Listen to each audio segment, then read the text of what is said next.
నేను కాదు, నేను మాట్లాడడం ఏముంది, పెద్ద గొప్ప కాదు. గోసేవ అన్న మాట గురించి ఉపన్యాసం చెప్తే ఇన్ని అద్భుతాలు ఉన్నాయా, గోశాల, గోసేవ, గోవునందు అని తెల్లబోతాం. అంత గొప్పది గోసేవ. జన్మ జన్మాంతరముల యందు చెయ్యి చాపి ఒకరి దగ్గర పుచ్చుకోవలసిన అవసరం లేని స్థితిని పొందాలనుకున్నవాడు. గోసేవ అంటే పెట్టి పుట్టాలండి. గోసేవ చేయడం, గోదర్శనం, గోపూజ ఏదో లభించమంటే లభించేవి కావు. గోవు, వృషభము అంత గొప్పవి. అందుకే ఎక్కడ ధర్మం ఉన్నదో అక్కడ భగవానుడు ఉంటాడు. భగవానుని అండ కలిగిన చోట విజయము లభిస్తుంది. కాబట్టి శ్రీకృష్ణ భగవానుని యొక్క అనుగ్రహ విశేషం చేత పాండవులు విజయమును సముపార్జించుకున్న వారై హస్తినాపురాన్ని రాజధానిగా చేసుకుని పట్టాభిషిక్తులై పరిపాలన ప్రారంభం చేశారు. ఆ పరిపాలన ప్రారంభమై కొంతకాలం గడచిన తరువాత, కృష్ణావతార పరిసమాప్తి జరిగిన తరువాత ధర్మరాజాదులు శరీరం విడిచిపెట్టాలి అని నిర్ణయం చేసుకుని ఆయన పరమవైరాగ్య భావనని సంతరించుకున్నవాడై, ఒక పిచ్చివాడు ఎలా తయారవుతాడో అలా జుట్టు పెరిగిపోయి ఇక ఆహారము మీద, ఇతర విషయముల మీద సమస్తమైనటువంటి ఆకర్షణలను విడిచిపెట్టి ఉత్తరాభిముఖంగా మహాప్రస్థానాన్ని ప్రారంభించాడు. ఆయన వెనక మిగిలినటువంటి తమ్ముళ్ళు కూడా వెళ్ళిపోయారు. 5 భర్తలు వెళ్ళిపోయిన కారణం చేత ద్రౌపదీదేవి కూడా అదే మార్గాన్ని అనుసరించి పరమేశ్వరుణ్ణి చేరుకుంది. మహాప్రస్థానాన్ని ప్రారంభించే ముందు ధర్మరాజు గారు తన మనవడైనటువంటి పరీక్షిన్ మహారాజుకి సింధూ నదీ జలాలతో పట్టాభిషేకం చేశాడు. పరీక్షిన్ మహారాజు పరిపాలన ప్రారంభం చేశాడు. ద్వాపరయుగం చిట్ట చివరికి వచ్చేస్తోంది. కలియుగం ప్రారంభం కావాలి. ఇంకా ఆ సమయంలో పరీక్షిన్ మహారాజుకి ఒక విషయం తెలిసింది. కలిపురుషుడు ప్రవేశించాడు కురుజంగాల దేశమునందు అని. కాబట్టి వెంటనే ఆయన సైన్యాన్నంతటినీ తీసుకుని కురుజంగాల దేశము వైపుకి వెళ్ళాడు. కలిపురుషుణ్ణి నిగ్రహించడం ఎందుకు అంటే, కలిపురుషుని యొక్క ఉద్ధతి చేత రాజ్యమునందు అనేకమైన దుర్గుణములు పిల్లుబుకుతాయి. దానివలన ప్రజలలో ధార్మిక నిష్ఠ దెబ్బతింటుందన్న ఉద్దేశ్యంతో ఆ కురుజంగాల దేశము వైపుకు బయలుదేరాడు. బయలుదేరి వెళ్ళి చూసేసరికి అక్కడ ఒక గోమిథునము కనపడింది. అంటే ఒక ఆవు, ఒక ఎద్దు రెండు నిలబడి ఉన్నాయి. మనకి సనాతన ధర్మంలో గోవు ప్రత్యేకంగా పరదేవతకి ప్రతీక ఏమి? గోవుయే పరదేవతా స్వరూపము. దేవాలయంలో ఉన్నటువంటి భ్రమరాంబాదేవిని గడప దాటి లోపలికి వెళ్ళి అంతరాలయంలో అర్చన చెయ్యాలి అంటే దానికి కొన్ని అర్హతలు ఉన్నవారు మాత్రమే అలా ప్రవేశించి చెయ్యగలుగుతారు. అందరూ భ్రమరాంబాదేవిని అర్చన చెయ్యలేరు. కానీ ఏ వర్ణమునకు చెందినవారైనప్పటికీ, ఏ ఆశ్రమమునకు చెందినవారైనప్పటికీ, బ్రహ్మచారి నుండి సన్యాసి వరకు అందరూ అర్చించడానికి యోగ్యమైనటువంటి పరదేవతా స్వరూపము ఈ భూమండలము మీద గోమాత ఒక్కటే. గోమాత భూమాతకి సంకేతము. గోమాత జగన్మాతకు సంకేతము. జగన్మాతయే గోమాతగా ఉంటుంది. అందుకే గోమాతని పూజ చేసి వచ్చారనుకోండి, మీరు 33 కోట్ల మంది దేవతలని ప్రార్థన చేసినట్టే. 33 కోట్ల మంది దేవతలకి ఆ రోజు పూజ పూర్తయిపోయినట్టే. అది కూడా మీరు పెట్టిన నివేదనని స్వాహాకారంతో అగ్నిముఖంగా ఇవ్వకపోతే దేవతలు పుచ్చుకోరు. దేవతలు మీరు పెట్టే నివేదన ఏదైనా దృష్టి ప్రసారం మాత్రమే చేస్తారంతే. నేను పులిహారో, చక్కెర పొంగలో, పళ్ళో తీసుకొచ్చి నివేదన చేశాను అనుకోండి, ఈశ్వరుడు అనుగ్రహించాలనుకుంటే కన్ను విప్పి దాని వంక ఒక్కసారి చూస్తాడు. అలా చూడడమే ఆయన స్వీకరించినట్టు. తత్కారణము చేత అది ప్రసాదమవుతుంది. మరి దేవతలు నిజంగా తినాలి అంటే, దేవతలు వచ్చి కూర్చోవడానికి యోగ్యముగా ఉండాలి. ఇప్పుడు భోజనానికి వచ్చేవాడు ఏం చేస్తాడు? భోజనం చెయ్యడం అంటే, భోజనం చెయ్యడానికి ముందు ఆయన వస్తాడు. ఆయన వచ్చినవాడు ఏం చేస్తాడు? ఓ చోట కూర్చుంటాడు. ఆయన కూర్చుని భోజనం చేస్తాడు కదా. కాబట్టి ఆయన రావడానికి, ఆయన కూర్చోవడానికి ఆ భూమి యోగ్యంగా ఉండాలా వద్దా? ఆ భూమి యోగ్యంగా ఉండాలి అంటే అందుకే ప్రత్యేకించి భోజనం చేసే చోట పరిశేచనం చేస్తారు. యజ్ఞోపవీతం ఉన్నవాళ్ళు భోజనం చేస్తే పరిశేచనం చేసి వ్యాహృతులు అని లోపల ఉన్న వైశ్వానరాగ్నికి హవిస్సునిస్తారు. ఆ హవిస్సుని 5 మాటలు మృగముద్రతో పట్టి తీసి దాన్ని పంటికి తగలకుండా నాలుక మీద వేసి మింగుతారు నవలరు. ఎందుకంటే అది అగ్నిహోత్రంలోకి ఇవ్వబడిన హవిస్సు. అలా హవిస్సు ఇచ్చిన కారణం చేత అక్కడ యజ్ఞం జరిగినట్లు గుర్తు. ఎక్కడ శాస్త్రము తెలుసున్నటువంటి వ్యక్తి భోజనం చేశాడో అక్కడ యజ్ఞమే జరిగినట్టు లెక్క. యజ్ఞము జరిగిన భూమి కింద లెక్కలోకి తీసుకుంటారు. మరి ఆయన కూర్చుని అలా భోజనం చేయడానికి వీలుగా ప్రాంగణం ఉండాలా? దేని చేత అది పునీతమవుతుంది? భోజనం చేసిన చోటే ఇంకొకడు భోజనం చేస్తూ ఉంటాడు. అప్పుడు నీటిని పెట్టి శుద్ధి చేస్తూ ఉంటే సరిపోతుందా? చాలదు. అప్పుడు ఏం చెప్పారంటే పెద్దలు, గోమయం కలిపినటువంటి నీళ్లు చిల్లాలి, దాని మీద చల్లాలి, చల్లి బట్టతో తుడుస్తారు. గోమయం కలిసినటువంటి జలాలు కానీ తగిలాయా భూశుద్ధి అవుతుంది. అందుకే సత్యనారాయణ వ్రతం చేసేటప్పుడు తప్పకుండా భూశుద్ధి చేస్తారు. ఎందుచేత అంటే స్వామిని అక్కడ ఆవాహన చేసి వ్రతం చెయ్యాలి కాబట్టి అంతకుముందు మనం తొక్కిన ఇల్లే అదంతాను.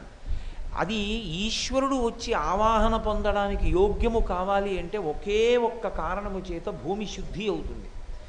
గోమయంతో అలుకుతారు, అలికితే అది శుద్ధమవుతుంది. అలాగే భోజనం చేసేటటువంటి ప్రదేశాన్ని కూడా గోమయంతో కూడినటువంటి జలముల చేత శుభ్రం చేస్తారు. దేవతలు హవిస్సు తీసుకోవడానికి వస్తే అలా గోమయంతో చేసేసాను అంటే సరిపోదు, దానికి యాగశాల అని నిర్మాణం చెయ్యాలి. యాగశాలకి ప్రదక్షిణం చేస్తారు. అందుకే ఎందుకు చేస్తారంటే దేవతలందరూ వచ్చి కూర్చుంటారు అక్కడ. శ్రీరామాయణంలో బాలకాండలో దీని గురించి చాలా గొప్ప వర్ణన ఉంది. దేవతలందరూ వచ్చి ముందు కూర్చుంటారు. కూర్చుంటే అయ్యా రండి విస్తళ్ళేసాం అంటే కదా పెడతాం. వాళ్ళందరూ వచ్చి కూర్చుని మీరు ఒక్కొక్క పేరు చెప్పి హవిస్సిస్తూ ఉంటే స్వాహ అన్నప్పుడు ఆ చెరువు అంటే హవ్యము అంటారు. హవ్యము నెయ్యి కలిపి వేస్తుంటే దేవతలు దాన్ని పుచ్చుకొని తింటారు, అగ్నిముఖంగా తింటారు. తప్ప అసలు దేవతలు ప్రత్యక్షంగా పదార్థాన్ని తినరు అగ్నిముఖంగా ఇవ్వనప్పుడు. కానీ సృష్టిలో బ్రహ్మాండంలో ఒకే ఒక్క మినహాయింపు ఉంది. ఎవరు నివేదన చేసినా, ఎందుకంటే అగ్నిముఖంగా హవిస్సు ఇచ్చేటప్పుడు అందరికీ అధికారం లేదు, యజ్ఞోపవీతం ఉన్నవాళ్ళు మాత్రమే హవిస్సిస్తారు. మరి యజ్ఞం చెయ్యాలనుకుంటే యజమానిగా నిలబడతాడు, ద్రవ్యం తన సమకూరుస్తాడు, యజ్ఞోపవీతం ఉన్నవాడు హవిస్సిస్తాడు. ఎప్పుడైనా అయ్యో నేను ఇలా జన్మలో హవిస్సు ఇవ్వలేకపోతున్నానే, యజ్ఞంలో దేవతలకి పెట్టలేకపోతున్నానే అనుకున్న వాడికి ఆ బాధ తీరిపోవాలంటే ఏం చెయ్యాలి అని అడిగారు. గోదేవత దగ్గరికి వెళ్ళి, గోమాత దగ్గరకు వెళ్ళి మీరు నివేదన మంత్రం చెప్పి మీరు తీసుకొచ్చిన బియ్యం కానీ అరటిపళ్ళు కానీ తోటకూర కానీ ఏవైనా ఆమె ముందు ఉంచితే గోమాత తింటే అది 33 కోట్ల మంది దేవతలకి, పితృదేవతలకి, ధర్మదేవతలకి కూడా అందిపోతుంది. గోవు తింటోంది అంటే దేవతలందరూ తింటున్నారు అని గుర్తు. అగ్నిముఖంగా కాకుండా తినేది ఒక్క గోవు వల్ల మాత్రమే సంభవం, తప్ప అన్యుల వల్ల సంభవం కాదు. అందుకే పరదేవత మినహాయింపించింది. ఒక్క గోపూజ మాత్రం బ్రాహ్మణుడే చెయ్యాలి అని నియమం లేదు, ఎవరైనా చెయ్యవచ్చు. ఎవరైనా చేసి అందరూ దేవతల్ని తృప్తిపరచినట్టే. మల్లికార్జున దేవాలయంలోకి వెళ్ళి మల్లికార్జునుడికి అభిషేకం చేసి, భ్రమరాంబకి అభిషేకం చేసి, కుంకుమార్చన చేసి, అక్కడ ఒక రుద్రయాగం చేసి హవిస్సు ఇచ్చి వస్తే వచ్చేటటువంటి ఫలితము గోపూజ చేత వచ్చేస్తుంది. ఎందుచేత అంటే గోపూజ అంత శక్తివంతమైపోయింది. అందుకే పీఠ ప్రాంగణముల యందు 3 పూజలు చేస్తారు. గజపూజ, అశ్వపూజ, గోపూజ చేస్తారు. ఇందులో గజపూజ పశుపూజ, అశ్వపూజ పశుపూజ, గోపూజ పశుపూజ కాదు, పరదేవతా పూజ. పరదేవతకే పూజ చేసినట్టు. అందుకే గోశాల పరమ పవిత్రమైనటువంటి ప్రాంగణం. భూమండలంలో ఇంకంతకన్నా పవిత్రమైన ప్రాంగణము వేరొకటి లేదు. అందుకే ఈ ప్రాంగణానికి కంచికామకోటి పీఠాధిపత్యం వహించిన అపర శివావతారులు మహానుభావుడు చంద్రశేఖరేంద్ర సరస్వతి మహాస్వామి గారు వస్తే ఎక్కడా పడుకోలేదు, ఆ గోశాలలోనే పడుకున్నారు అని నాతో కృష్ణమూర్తి గారు చెప్పారు. కారణం ఏమంటే అది సాక్షాత్ పరదేవత తిరుగుతున్నటువంటి ప్రదేశం.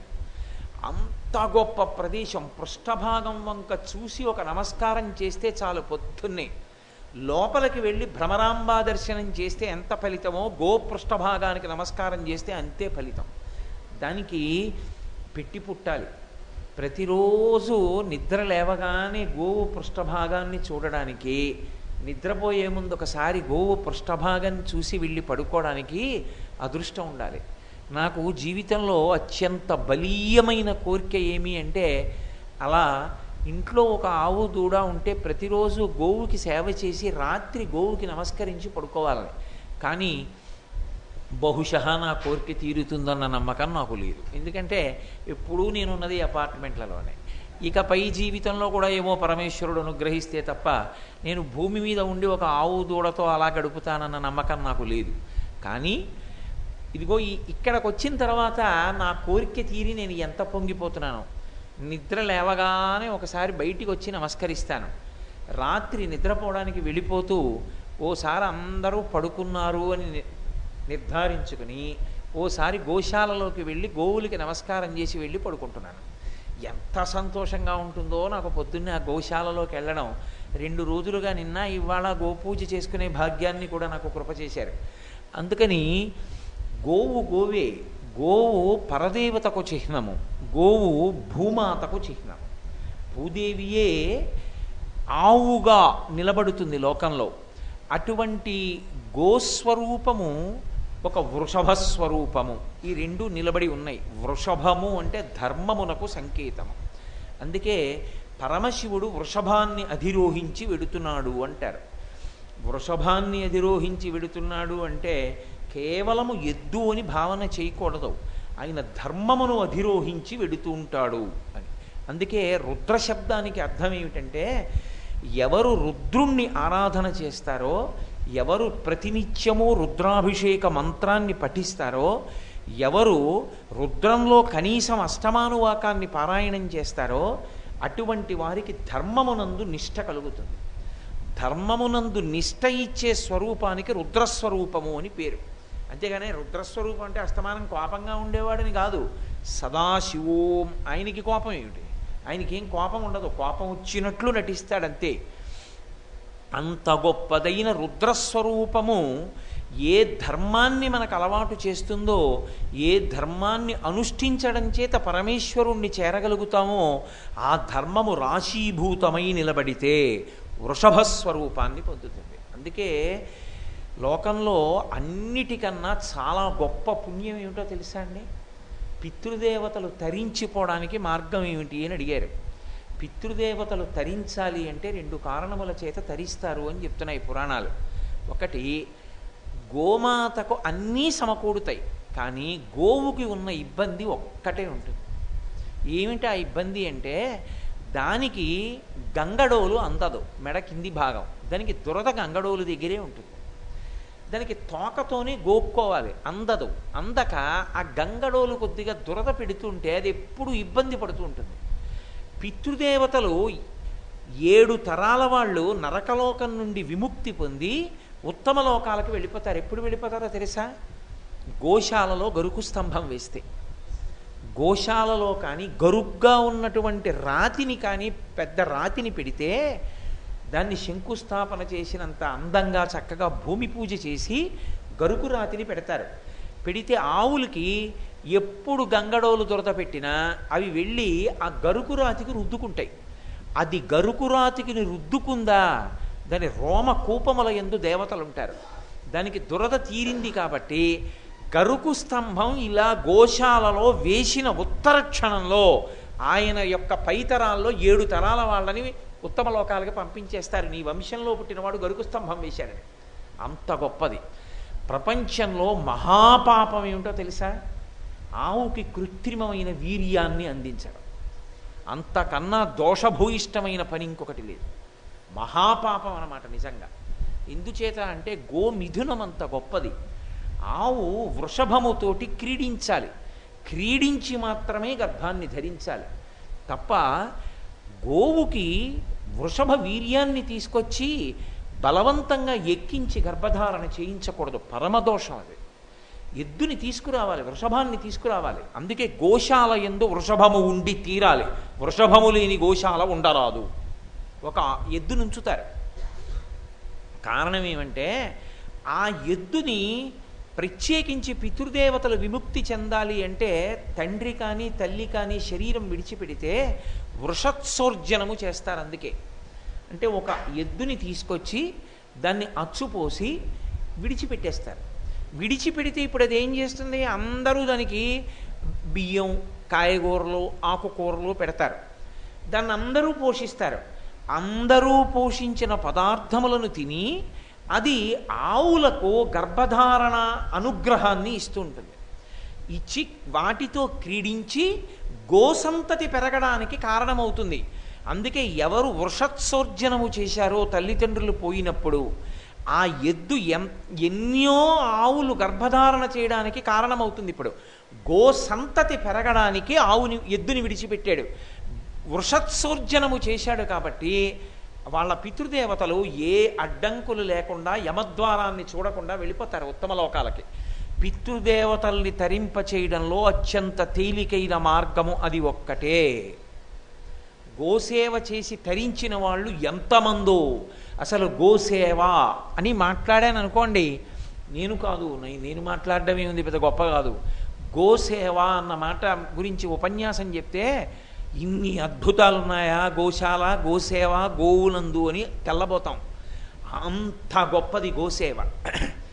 జన్మ జన్మాంతరముల యందు చెయ్యి చాపి ఒకరి దగ్గర పుచ్చుకోవలసిన అవసరం లేని స్థితిని పొందాలనుకున్నవాడు 10 ఇళ్లకి వెళ్ళి, అమ్మ రేపు వస్తాను, మీరు కాయగూరలు తరిగినప్పుడు ఉండిపోయిన కాయగూరలు ఉంచండి అని చెప్పి కాయగూరల ముక్కలు 4 ఇళ్లకి వెళ్ళి తీసుకొచ్చి గోశాలలో ఉన్న గోవుకి పెడితే వాడు ఎన్ని జన్మలకి చెయ్యి చాపి ఒకరి దగ్గర పుచ్చుకోడు, పెట్టడమే తప్ప అంత ఐశ్వర్యవంతుడు అవుతాడు. మాకు కాకినాడలో ఉన్న గోశాలకి మా నాయుడు గారు అలాగ వెళ్ళి తీసుకొచ్చి పెడుతుండేవారు. ఇప్పుడు పెడుతున్నారో లేదో నాకు తెలియదు, కానీ నాయుడు గారు చాలా కాలం ఆ పనిచేశారు, నాకు తెలుసు. వారితో కలిసి నేను హోటల్కి వెళ్ళాను కూడా. వెళ్ళి, అమ్మ కాయగూరలు తయారు చేసినప్పుడు మీరు వండిన ముచికెలు, కాయగూరల ముక్కలు ఉంచండి అమ్మా, మా గోశాలకి తీసుకెళ్తామని అడగడానికి నేను కూడా వెళ్ళాను. అప్పుడు ఎందుకు వెళ్ళాను అంటే, మీరు వస్తే ఇస్తారు గురువుగారు అంటే వెళ్ళా, గోసేవ గొప్పది కదా అని. నేను వెళ్ళి తీసుకొచ్చేవారు నాయుడు గారు. కాబట్టి గోసేవ అంటే పెట్టి పుట్టాలండి. గోసేవ చేయడం, గోదర్శనం, గోపూజ ఏదో లభించమంటే లభించేవి కావు. గోవు, వృషభము అంత గొప్పవి. అందుకే పరమాచార్య పొంగిపోయేవారంతే, గోవు పేరు చెప్తే పరవశించిపోయేవారు. అటువంటి గో వృషభ మిథునము కనబడింది పరీక్షిత్ మహారాజు గారికి. ఆ ఎద్దు ఆవుతో మాట్లాడుతోంది. ఎద్దు ఆవుతో మాట్లాడుతోంది అంటే మీరు దాన్ని గమనించవలసి ఉంటుంది. ధర్మము పరదేవతతో మాట్లాడుతోంది, భూదేవతతో మాట్లాడుతోంది. ఏమని మాట్లాడుతోంది?